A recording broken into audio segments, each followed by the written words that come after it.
आप देख रहे हैं उत्तराखंड आज तक। एक बार फिर आप सभी लोगों का स्वागत उत्तराखंड आज तक पर। व्यापार मंडल के चुनाव लगभग शुरू होने जा रहे हैं और किस तरीके से व्यापार मंडल व्यापारियों को लेकर तैयारी करता है और व्यापारियों की समस्याओं को लेकर किस तरीके से अपने प्लानों को बनाता है, इसको लेकर आज हम एक बार फिर पहुंचे हैं अल्मोड़ा के व्यापार मंडल के जिलाध्यक्ष सुशील शाह जी के पास। उनसे पूछेंगे कि किस तरीके से अल्मोड़ा में व्यापारी हित के लिए वो काम करते आए हैं और अब जो चुनाव एक किस्म से तैयारियां अभी से शुरू हो रही हैं और किस तरीके से तैयारियों में अल्मोड़ा में व्यापार मंडल लगा हुआ है।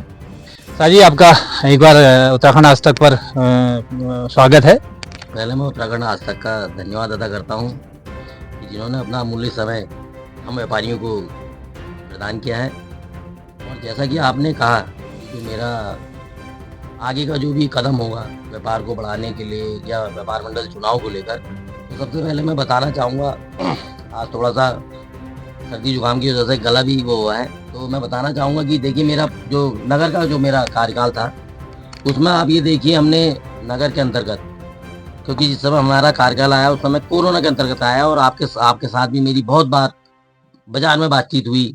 हमेशा हर जगह पर हम व्यापारी हित के लिए खड़े रहे। बाजार के अंदर जो बाजार लगते थे, जो भारी बाजार लगते थे, जो भारी तत्व बाजार लगाते थे, कोई मेले के नाम पे या किसी भी नाम पे महीने महीनों के बाजार लगते थे, वो सब हमने उखाड़े। आपको मैं रोकूंगा। आपके व्यापार मंडल में पदाधिकारी बनने के बाद कई सुधार हुए हैं, ये देखने को मिलता है। लेकिन आपके इस कदम से जो आप व्यापारियों हित में जो कदम उठाते हैं, कहीं ना कहीं समाज में एक तरफ लोग खुश भी होते हैं, एक तरफ लोग क्रिटिसाइज भी करते हैं। तो अभी तक का जो आपका कार्यकाल रहा है उसको किस तरीके से देखते हैं? देखिए, जब मेरा कार्यकाल शुरू हुआ तो कहीं ना कहीं पर बहुत सी परेशानियों का हमें सामना करना पड़ा, चाहे उसे आर्थिक परेशानियां कहें या मानसिक परेशानियां कहें। लेकिन आप देखिए कहीं ना कहीं पे कुछ लोगों ने व्यापार मंडल के खिलाफ भी काम करने की शुरुआत करी, कहीं ना कहीं पे मतलब ऐसी हरकत भी करी कि ये चीज़ें न्यायालय तक पहुंच जाए। लेकिन हमने बड़ी अच्छी तरीके से सब चीज़ों के प्रति कार्रवाई भी करी और व्यापारी हित की लड़ाई भी लड़ी। अब देखिए कोई तबका अगर मुझसे नाराज होता है तो होए, लेकिन मैं अपने व्यापारी हित में अपने व्यापारियों के साथ खड़ा रहूंगा। क्योंकि आज देखिए जो स्थिति आर्थिक स्थिति व्यापारियों की खराब हुई है, सरकार ने हर किसी के लिए सब कुछ किया है, व्यापारियों के लिए कुछ नहीं किया। जबकि अगर सरकार को भी सहयोग की जरूरत पड़ती है तो वो व्यापारी के पास आता है और स्थानीय जनता को भी जरूरत पड़ती है। आज आप देखिए किसी को भी जरूरत पड़ती है तो चंदा लेने बाजार पर आता है। तो मैं क्यों ना अपने व्यापारी हित में कार्य करूं? मैं इसीलिए कहीं पर भी किसी को नहीं देखता हूं, मैं सिर्फ व्यापारी हित देखता हूं। क्योंकि ये व्यापारी है जिससे समाज चल रहा है।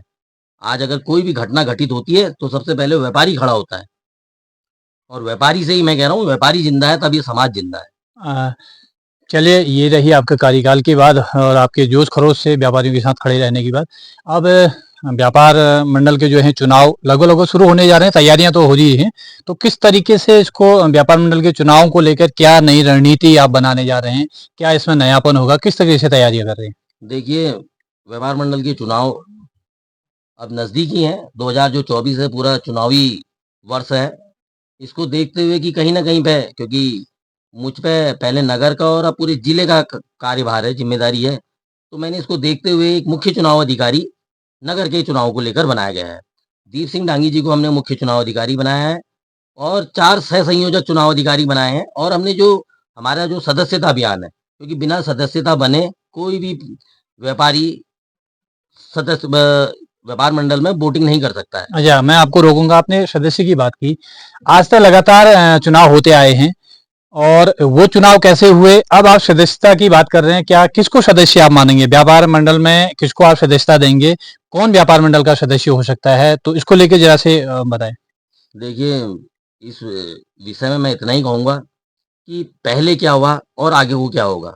अब आप ये देखिए कि हमारा बायलॉज है, बायलॉज के आधार पे 7 या 8 चीज़ें हैं जिनको हम सदस्य नहीं मानते हैं और 1 या 2 चीज़ें हैं जिनको हम सदस्य मानते हैं।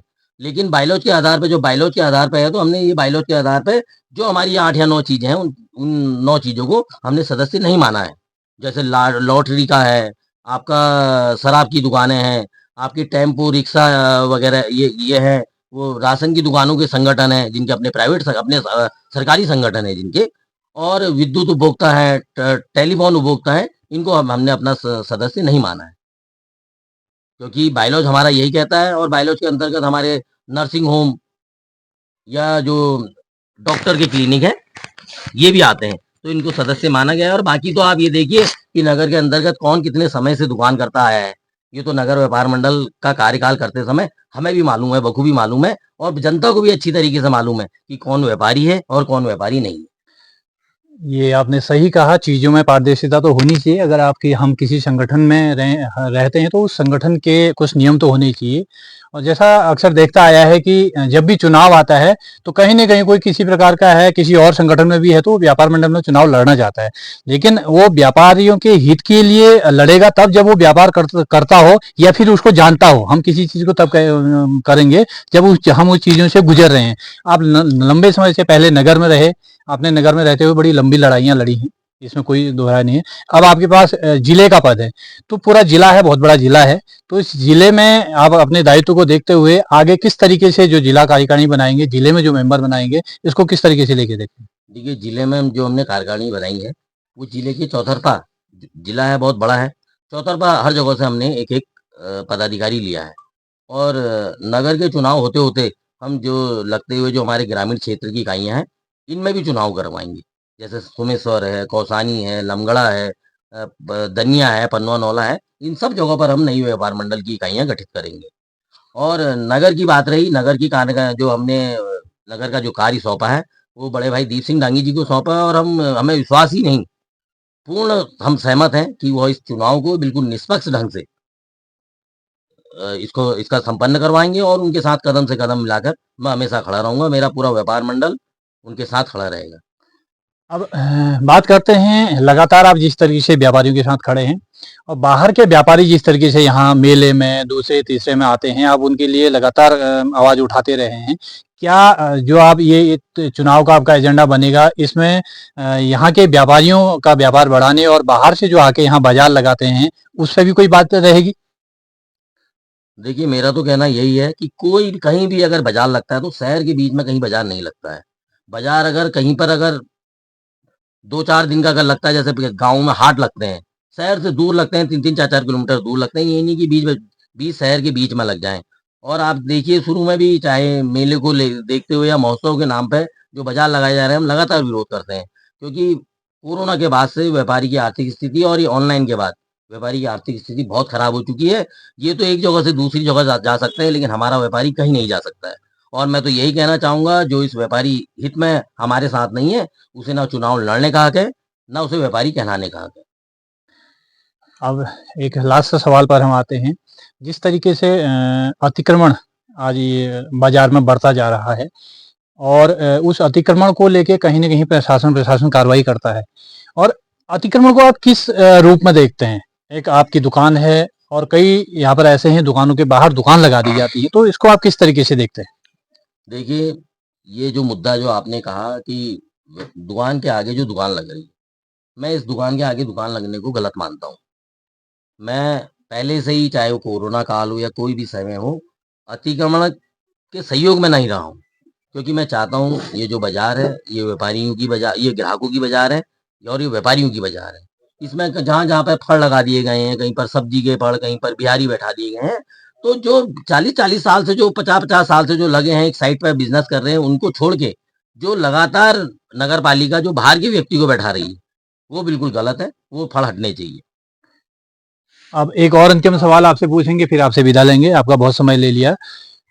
जैसा आपने कहा कोरोना काल से ही व्यापारी लगातार वैसे त्रस्त हुआ है।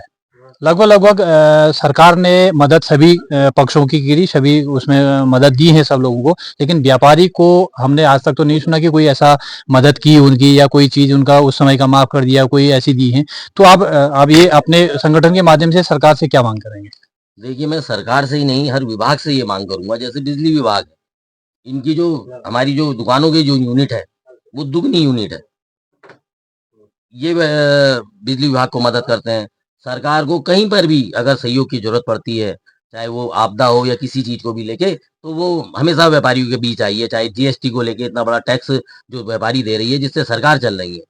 अभी हमारा एक प्रांतीय उद्योग व्यापार प्रतिनिधि मंडल का प्रदेश और जिला इकाई का जो हमारा शपथ ग्रहण समारोह था आपका काशीपुर में, यहाँ माननीय मुख्यमंत्री जी उसके मुख्य अतिथि थे। तो हमारे प्रदेश संगठन ने उनके सामने यही मांग रखी है कि आप व्यापारी के काम आएँ, आपदा से त्रस्त व्यापारी को सहयोग करें, कोरोना में जो व्यापारी मर गए हैं, उनके लिए भी कहीं पर पेंशन का आप योगदान दें। और एक चीज़ और कही है कि अकस्मात जो आपदा आती है और जो हमारा जो जिसको अतिक्रमण के नाम पे जो रोडों के किनारे हमारे व्यापारी बसे हुए हैं, जिनको उनके पुनः स्थापित करने की योजना सरकार लाए।